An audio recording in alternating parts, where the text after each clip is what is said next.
Hello all the 8th class students, and this is the another day for the same chapter, and the heading is dissatisfaction. And now in so many ways dissatisfaction was there in India. This one page will clear this one thing, and speech bubbles are coming, as you know, so I will have to clear a few things. Be with me, and I'm starting the chapter. Number 61 point is dissatisfaction 1835 till 1856. Education in India was in Russian and Sanskrit in 1835.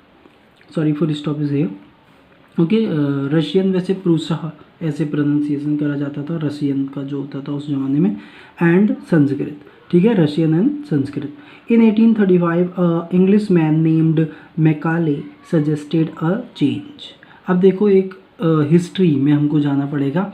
तो जो Lord Macaulay, when he came India and when he went back in Britain और in his place, और वहाँ जो उनके senate था, जो उनका संसद भवन था, तो वहाँ जो ये मैकाले जी थे, इन्होंने, मैकाले जी हैं, मैकाले थे, लॉर्ड मैकाले, इन्होंने सबसे पहले वहाँ जाके क्या बोला कि in India there are so many people, they have unity, and unity mean like in religion तो so many differences were there in our country, है ना. बट वहाँ क्या था कि इन बिजनेस और इन स्कूल्स और दिस टाइप ऑफ रिलीजन्स में एक यूनिटी थी, एक अच्छा माहौल था. तो जो लॉर्ड मैकाले थे, इन्होंने कहा सीनेट में जाके, मैं आपको हिस्ट्री की बात बता रहा हूँ, ठीक है, कि हमें वहाँ बॉम्ब नहीं फेंकना है, हमें वहाँ लड़ाइयाँ नहीं करवानी है, हमें वहाँ लैंग्वेज का बॉम्ब फेंकना है.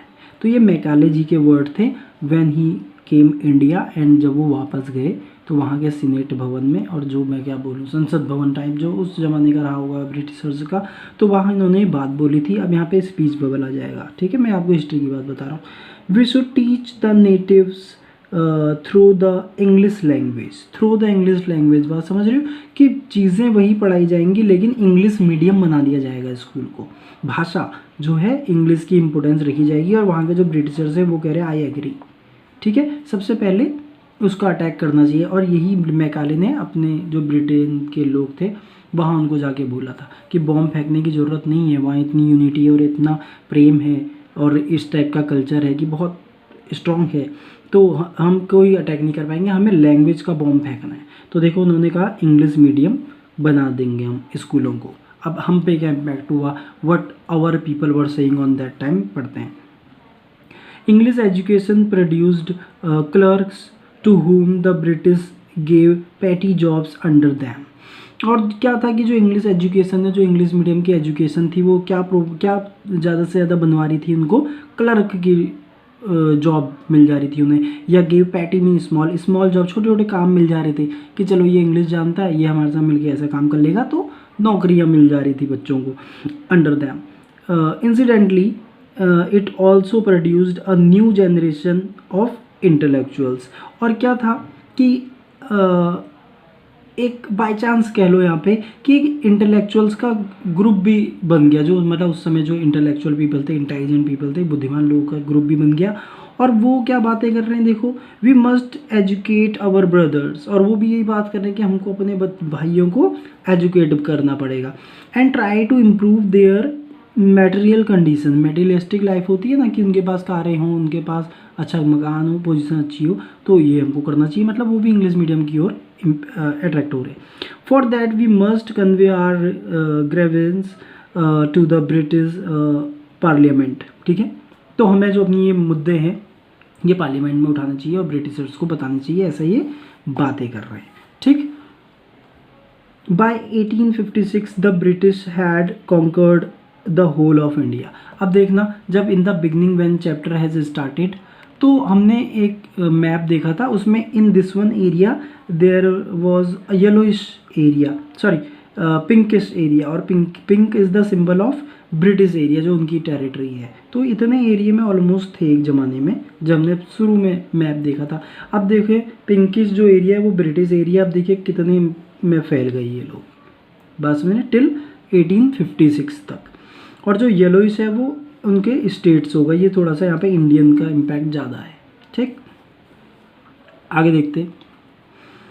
दे cared little about the needs of Indians, और बहुत ही जरा सी में मतलब few things they were providing to Indians, है ना, कुछ ही चीज़ें उनको प्रोवाइड करवा रहे थे, और मेन संतुष्टि की, सेटिस्फेक्शन ऑफ लाइफ मिल जाए, और बाकी जो उनकी डेली की चीज़ें हैं और ज़मीन है वो ब्रिटिशर ऑक्यूपाइड कर ले रहे थे।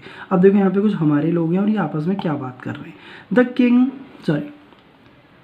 The kings have become puppets, और वो बातें कर रहे हैं, and we have lost our old jobs. तो बोल रहे हैं कि देखो, एक आदमी कह रहा है कि यार हमारे जो राजा है वो तो पपेट बन गए, मतलब हाथों की कठपुतली बन गए अंग्रेज़ों की, and we have lost our jobs, और हमने तो अपना जॉब खो दिया है, एंड लैंड्स, बोल रहा है कि यहाँ ज़मीन भी चली गई है, they are converting our brothers, और वो हमारे भाइयों को भी कन्वर्ट कर रहे हैं, मीन भाई भी जो है वो ब्रिटिशर्स की ओर से वर्क कर रहे हैं। ये तो थोड़ा सा एजेड पीपल का ग्रुप है, तो ये कह रहे जो हमारे जवान भाई हैं वो भी उनकी ओर चले जा रहे हैं। You only talk, do something to drive them out. ठीक है, अब वहाँ पे एक आदमी है, वो कह रहा है कि आप सिर्फ बातें कर रहे हो, ठीक है, उनको वहाँ से बाहर निकालने के लिए हम कुछ करो, फिर बात समझ रहे हैं, ऐसी बातें चल रही है। और हम तो इंडियन हैं, हम बहुत फेमस हैं आउट ऑफ कंट्री, एक आर्टिकल भी आया था ना, बोलता हिंदुस्तान। तो हमारे यहाँ सिर्फ बातें बहुत अच्छी अच्छी होती हैं, और काम देखेंगे तो कुछ अच्छे से ज़्यादा अच्छा हो जाता है ना, यू कैन अंडरस्टैंड बेटर। तो इसलिए क्या है कि हम इंडियंस बातें बहुत करते हैं। हम पहले तो देखो इन ब्रिटिशर्स की जो बात चल रही थी कि इंग्लिश मीडियम करते हैं, तो उसमें हमें इन्फ्लुएंस्ड हो गए, हमको लगा हाँ हम अपने को भी इंग्लिश मीडियम में पढ़ाएंगे, है ना, ऑन दैट टाइम। और फिर जब प्रॉब्लम आने लग गई, जब उनकी मेंटालिटी चेंज हो गई, संस्कार चेंज हो गए, तो फिर वो कह रहे अरे हमारे तो ज़मीन भी चली गई, हमारे तो भाई भी चले गए, उनकी ओर हो गए, और एक आदमी कह रहा है यार हम तो सिर्फ बातें कर रहे हैं, हम तो कुछ कर ही नहीं रहे। ऐसा कंडीशन हो गया था 1856 में। और इट्स ऑल अबाउट, एक पर्सन का मैं नेम फिर से ले दूँ, मैकाले, लॉर्ड मैकाले। जब वो इंडियन आए तो वो वापस जाके उन्होंने अपने सीनेट में, हिस्ट्री की बात मैं आपको बता रहा हूँ, यही बोला था उन्होंने, ये जो फर्स्ट वन पिक और जो उनका स्पीच बबल आ रहा है कि वहाँ भाषा का बॉम्ब फेंकना है, ठीक है, और this the impact in India. अब now to 1 2 3 pages are left. तो from tomorrow I think I will not send videos, है ना, after some time I will send, because your test will start or practice work will come. Then till here you will write hard words, इसमें से hard words select करने हैं till here, और जो इससे related questions है वो आप कर सकते हो short answer, या यहाँ तक कि आप summary लिख सकते हो, any type of work you will write in your fair copy. Thank you and God bless you.